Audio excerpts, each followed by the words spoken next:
ان اللہ کان علی کل شیء شہیدا، یقیناً اللہ تعالی ہر چیز پر گواہ ہے۔ اب آئی ہے وہ آیت، اصل میں کانٹے دار آیت جو ہے، جو عورتوں کے حلق سے بہت مشکل سے اترتی ہے، کانٹا بن کر اٹک جاتی ہے۔ الرجال قوامون علی النساء، یہ تمہید تھی ساری، ایک سورہ بقرہ میں تمہید آ چکی تھی، علیہن لہن مثل الذی علیہن بالمعروف وللرجال علیہن درجہ، یہ کہہ کے بات چھوڑ دی۔ آگے آئے لا تتمنوا ما فضل اللہ بعضهم علی بعض، اور مزید اس کے لیے ذہنی جو ہے تیاری کر دی۔ اب آ رہی ہے وہ چیز جو چبھنے والی چیز ہے۔ الرجال قوامون علی النساء، مرد عورتوں پر حاکم ہے۔ یہ میں ترجمہ زور دے کر رہا ہوں۔ یہ قامہ جو ہے، قامہ جب علا کے ساتھ آئے گا تو کچھ اور معنی ہوں گے، قامہ بے کے ساتھ آئے گا کچھ اور معنی ہوں گے۔ قامہ بے کسی شے کو قائم کرنا، کونوا قوامین بالقسط، اسی سورہ مبارکہ میں یہ آیت آ جائے گی، کونوا قوامین بالقسط، عدل کو قائم کرنے والے بن کر کھڑے ہو جاؤ۔ قامہ علا، کسی کے اوپر، سر پر مسلط ہونا، یہ ہے گویا کہ ایک درجہ حاکمیت ہے۔ گھر کے ادارے میں حاکم ہونے کی حیثیت مرد کو حاصل ہے۔ سربراہ خاندان جو ہے وہ مرد ہے، عورت نہیں ہے۔ عورت کو بہرحال اس کے ساتھ ایک وزیر کی حیثیت سے کام کرنا ہے، یہ ہے اس کا اصل رول۔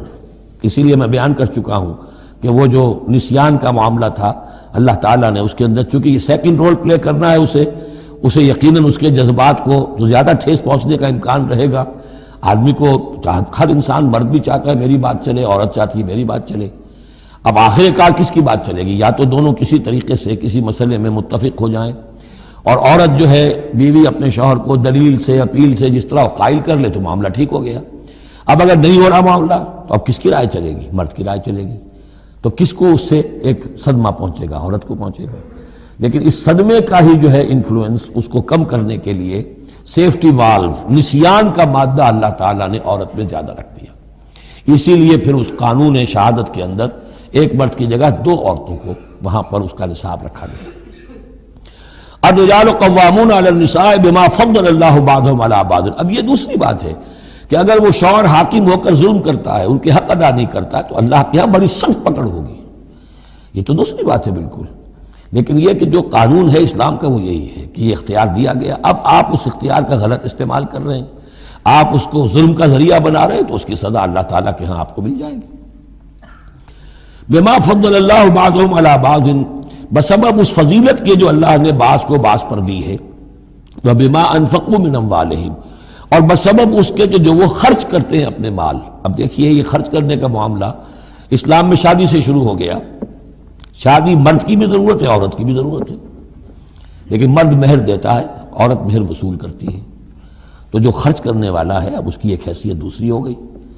پھر گھر میں اس کا نان نفقہ پورا جو ہے، اس کا خرچہ، اس کی ذمہ داری، اس کو سپورٹ کرنا شوہر کے اوپر ہے، تو اب وہ مال خرچ کر رہے ہیں۔ بما انفقوا من اموالہم، فالصالحات، تو نیک بیویاں کون ہیں؟ جو کہ ایک یوں سمجھیے قرآن کے نزدیک ایک عورت کا جو اچھا کردار ہونا چاہیے، ایک خاتون خانہ کی جو بہترین روش ہونی چاہیے، وہ یہاں 3 الفاظ میں آئی ہے۔ فالصالحات، نیک بیویاں، قانتات، ایک تو فرما بردار ہوتی ہیں، شوہروں کی فرما بردار۔ حافظات للغیب، غیب میں حفاظت کرنے والیاں، یعنی ظاہر بات ہے کہ مال ہے کسی کا تو گھر میں ہے، وہ تو کام پہ چلا گیا ہے، اب وہ کس کی حفاظت میں ہے؟ بیوی کی حفاظت میں ہے۔ اسی طرح اب بیوی کی جو عصمت ہے وہ در حقیقت مرد کی عزت ہے، اب وہ اس کی عزت کی حفاظت کرے اس کی غیر موجودگی میں۔ اسی طرح مرد کے راز ہوتے ہیں، سب سے زیادہ بڑھ کر جو ہے رازدان وہ تو بیوی ہوتی ہے۔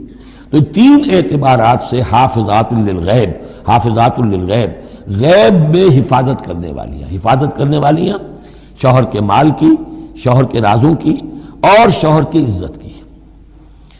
بما حفظ اللہ، اللہ کی حفاظت سے، حفاظت ہے تو اللہ کی، لیکن جیسے رازق اللہ ہے لیکن کام تو انسان کو کرنا پڑتا ہے، رزق کمانا پڑتا ہے۔ واللاتی تخافون نشوزہن، اور وہ خواتین کے جن کے بارے میں تمہیں اندیشہ ہو جائے ان کے اندر سرکشی کا، ضد ہے، ہٹ دھرمی ہے، بات نہیں مان رہی ہیں، اپنی بات منوانی ہے، کسی نہ کسی طریقے سے گھر کی فضا خراب کی ہوئی ہے، یہ ہے نشوز۔ ذہناً تسلیم نہ کرنا کہ میری حیثیت جو ہے وہ بہرحال شوہر کے تابع دار کی ہے. اس کو اگر تسلیم نہیں کریں گے تو ظاہر بات ہے فرکشن ہوگی، اور فرکشن جو ہے اس کے نتیجے کے اندر وہ گھر کے اندر جو ہے وہ ایک فساد پیدا ہوگا. واللاتی تخافون نشوزہن فعظوہن، تو ان کو پہلے تو نصیحت کرو. واہجروہن فی المضاجع، دوسرے تنبیہ کے طور پر ان سے تعلق اپنے بستر علیحدہ کر لو، اور ان کے ساتھ وہ تعلق زد و شو جو ہے کچھ عرصے کے لیے بند کر دو. وَاضْرِبُوهُنَّ، اس پر بھی ٹھیک نہ ہو تو انہیں مارنے کی بھی اجازت ہے. اس میں حضور نے جو روکا ہے وہ یہ ہے کہ چہرے پر نہ مارا جائے، اور کوئی ایسی مار نہ ہو جس کا مستقل نشان جسم پر پڑے. اب یہ چیزیں اللہ کا کلام ہے، اس کے اندر جو ہے کوئی ہمارے لیے کوئی جھجک نہیں ہے. معاشرتی زندگی کو ٹھیک رکھنے کے لیے اس کی ضرورت پیش آئے تو وہ بھی کرنی ہوتی ہے. فَإِنْ أَطَعْنَكُمْ، پھر اگر وہ تمہاری اطاعت کریں، فَلَا تَبْغُوا عَلَيْهِنَّ سَبِيلًا، تو اب ان پر خام خواہ کی زیادتی کرنا، پچھلے غصے نکالنا، بار بار جو ہے وہ اپنے غصے کا اظہار کرنا، یہ بھی ٹھیک نہیں ہے. ان اللہ کان علیٰ کبیرہ، یقیناً اللہ تعالیٰ بہت بلند ہے، بہت بڑا ہے.